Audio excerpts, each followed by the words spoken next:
નમસ્કાર વાલા ખેડૂત મિત્રો, આ ખેડૂત પુત્ર ગુજરાતીમાં હું સાગર રાસડિયા આપ સૌ ખેડૂત મિત્રોનું હાર્દિક સ્વાગત કરું છું। ખેડૂત છે તો જગત છે એવા હેતુથી અવારનવાર ટેકનોલોજીકલ ડિજિટલ ખેતીવાડીની માહિતી આપણે લાવતા રહીએ છીએ, જેના કારણે ખેડૂત મિત્રો માહિતગાર બને, ઓછી જમીનમાં ઓછા ખર્ચે ખૂબ સારું એવું ઉત્પાદન મેળવી શકે। ત્યારે ચોમાસાની સિઝનને લઈને પડઘમ વાગી ચૂક્યા છે, ધીરે ધીરે વાવણીની શરૂઆત થતી જાય છે। આ વાવણીની શરૂઆત વચ્ચે ઘણા બધા ખેડૂત મિત્રો કપાસ વાવવાનું વિચારી રહ્યા છે, તો આ કપાસની વચ્ચે મેઇન આપણે રોકડિયા પાકની સૌરાષ્ટ્રમાં વાતચીત કરીએ તો કપાસ અને મગફળી। તો કપાસમાં વધારેમાં વધારે જો કોઈ પ્રશ્ન રહેતો હોય તો વધારે એ ગુલાબી ઈયળનો રહે છે, અને મગફળી હોય તો એમાં મૂંડાનો પ્રશ્ન રહે છે। તો અત્યારે માત્ર ને માત્ર કપાસની વિશે 1-2 મિનિટની વાતચીત કરવી છે। તો કપાસના પાકનું આપણે જ્યારે વાવેતર કરીએ છીએ ત્યારે 30 થી 35 દિવસ થઈ ગયા હોય છે, કપાસમાં ફૂલ આવવાનું ચાલુ થાય છે। આ ફૂલ આવતાની સાથે આપણે જોઈએ તો ગુલાબી ઈયળના ફૂદા અથવા તો એના કોસેટા આપણને ધીરે ધીરે જોવા મળતા હોય છે।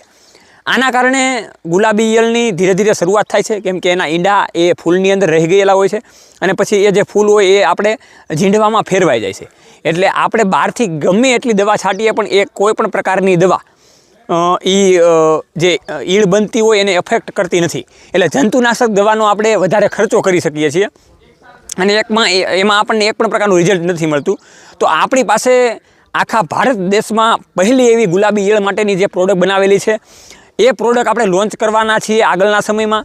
એટલા માટે કમિંગ સૂન માટે જ આ વિડીયો બનાવેલો છે કે જે ખેડૂત મિત્રો કપાસ વાવવાનું વિચારી રહ્યા છે એ બિલકુલ કાંઈ પણ પ્રકારની ચિંતા કર્યા વગર કપાસનું વાવેતર કરે, શ્રી ગણેશાય નમઃ કરે અને બિંદાસ કપાસ વાવે। એના ગુલાબી ઈયળનું નિયંત્રણ આપણે ખેડૂત પુત્ર ગુજરાતી પરિવાર લઈને આવી ગયો છે। તો એની માટે સરસ મજાની આ પ્રોડક્ટ છે ટ્યુબ, આને લોન્ચ કરીશું એટલે આ ટ્યુબની તમામ માહિતી કઈ રીતના કામકાજ કરે છે, કેટલો ભાવતાલ છે અને કઈ રીતના આને તમારે મંગાવી એની માહિતી આપવાની છે। માત્ર ને માત્ર ભારત દેશમાં આ એક જ કંપની આ એક ટ્યુબ બનાવે છે, એને આપણે લોન્ચ કરવા જઈ રહ્યા છીએ। એટલા માટે જે ખેડૂત મિત્રોને કપાસનું વાવેતર કરવું હોય આસાનીથી વાવેતર કરી શકે છે।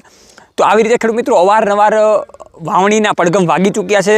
વાવણી જેમ જેમ નજીક આવે એમ આપણે ખેડૂત પુત્ર ગુજરાતી પરિવારમાં પણ સારા એવા વિચારોને લાવતા રહીશું। જોતા રહો રમેશને માટે ખેડૂત પુત્ર ગુજરાતી, હંમેશા ખેડૂત મિત્રોની સાથે। જય જવાન જય કિસાન, આ બંને છે આપણા દેશની શાન।